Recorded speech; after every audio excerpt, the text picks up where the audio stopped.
that I hear on the other side. It really is. I mean, I'm used to sort of the political debates and arguing in court and all those sorts of things.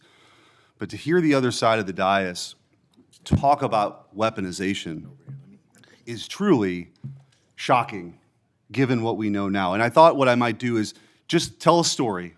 And these are 100% facts. Hillary Clinton, concerned about her email scandal, works with a Soros organization to cook up this Russiagate nonsense. They feed it to the intelligence agencies. And they spy, under Barack Obama's presidency, they spy on the political opponent, the Republican, running against Hillary Clinton. He gets elected. They continue the operation. And they launder this intelligence into stuff that was meant to, by the FBI and the CIA, to sideline a presidency of a duly elected president of the United States of America, to sideline him. And that continued. You heard even some people on this committee further that nonsense for 4 years. And then the FBI is involved with pre-bunking the Hunter Biden laptop story because they didn't want him to get elected again. So they pre-bunked the Hunter Biden laptop story. The American people should have been allowed to make their own judgments from that. They weren't, because the FBI called it a Russian hack and leak operation. They were meeting with social media companies every month and every week, telling them that the laptop that they knew, that they had verified in November of 2019, they knew was real and knew it was his, said it was Russian disinformation. We've heard that before.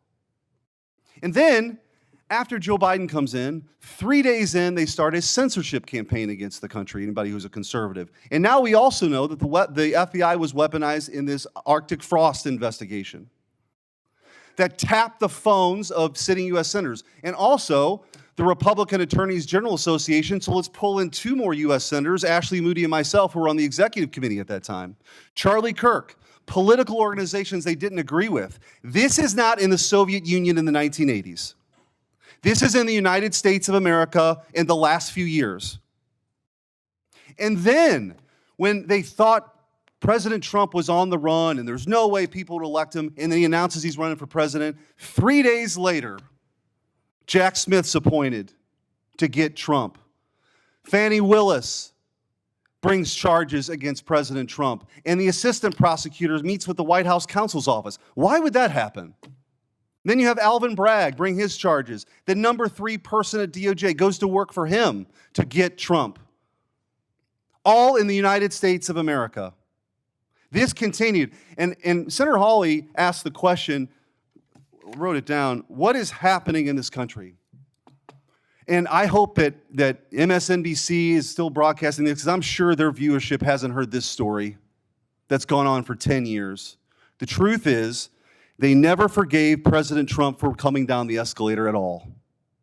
They didn't like him. They didn't like the disruption.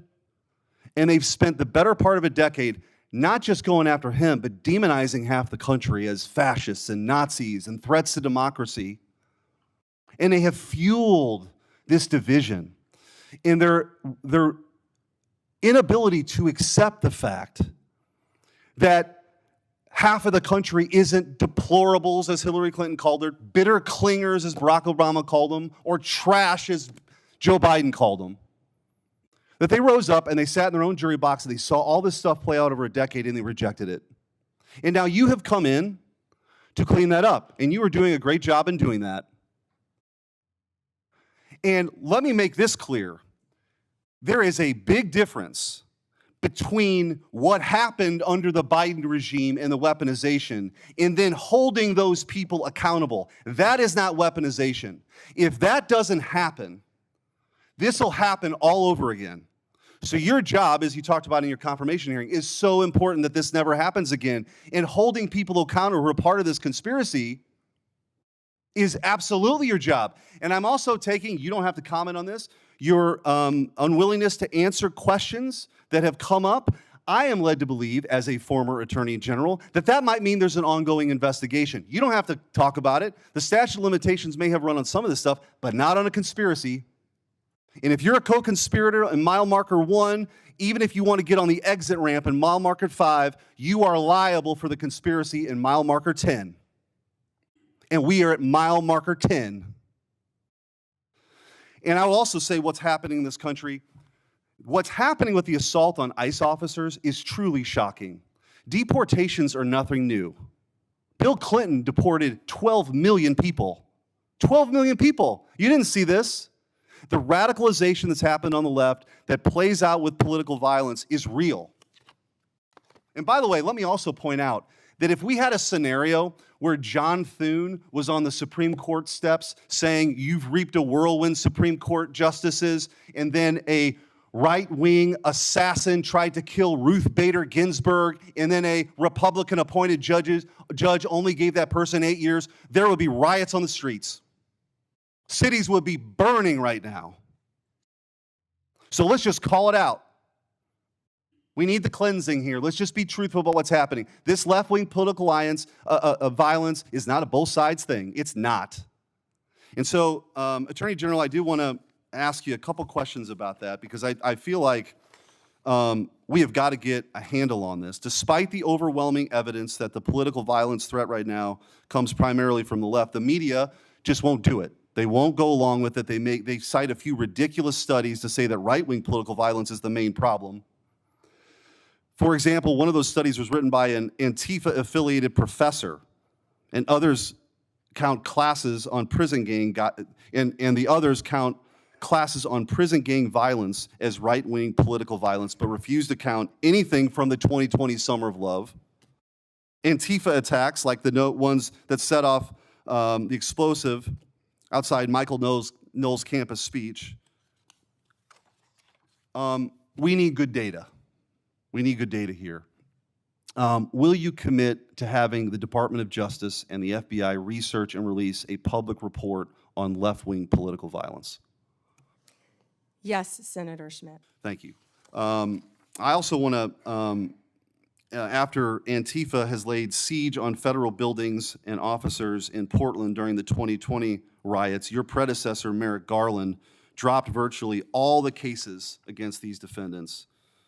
You recently issued a new charging memo instructing federal prosecutors to aggressively pursue Antifa and other radical leftists wreaking havoc on our cities. What can you do to ensure that the various U.S. attorneys' offices follow through on your instructions?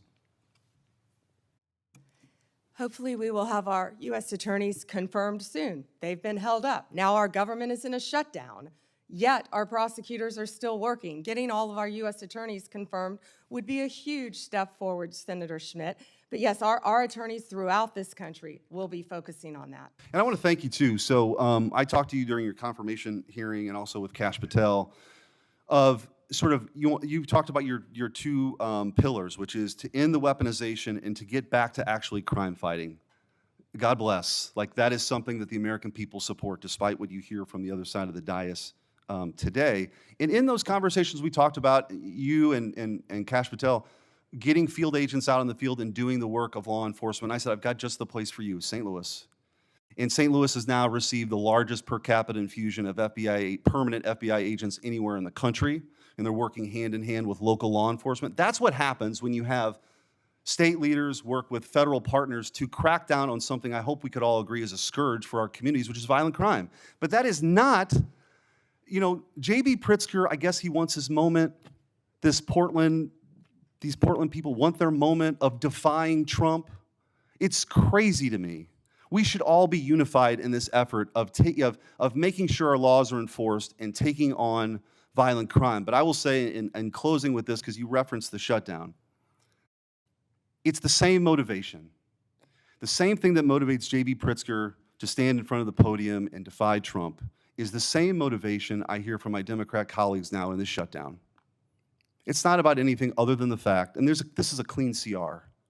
This is what they have lectured us on making sure we do 13 times in the last 4 years.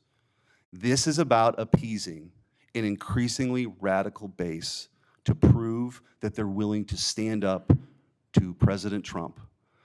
And I don't know how we get through all this unless there's a real reckoning on the other side about that reality. But in the meantime, I'm glad you're doing what your job is, which is to be the chief law enforcement officer of this country, focusing on violent crime and keeping our communities safe. Thank you. Thank you, Senator Schmitt. And despite what they're saying on the other side of the aisle, Our agents are out there working tirelessly every day to make America safe. And that was Donald Trump's directive, and we will make it happen.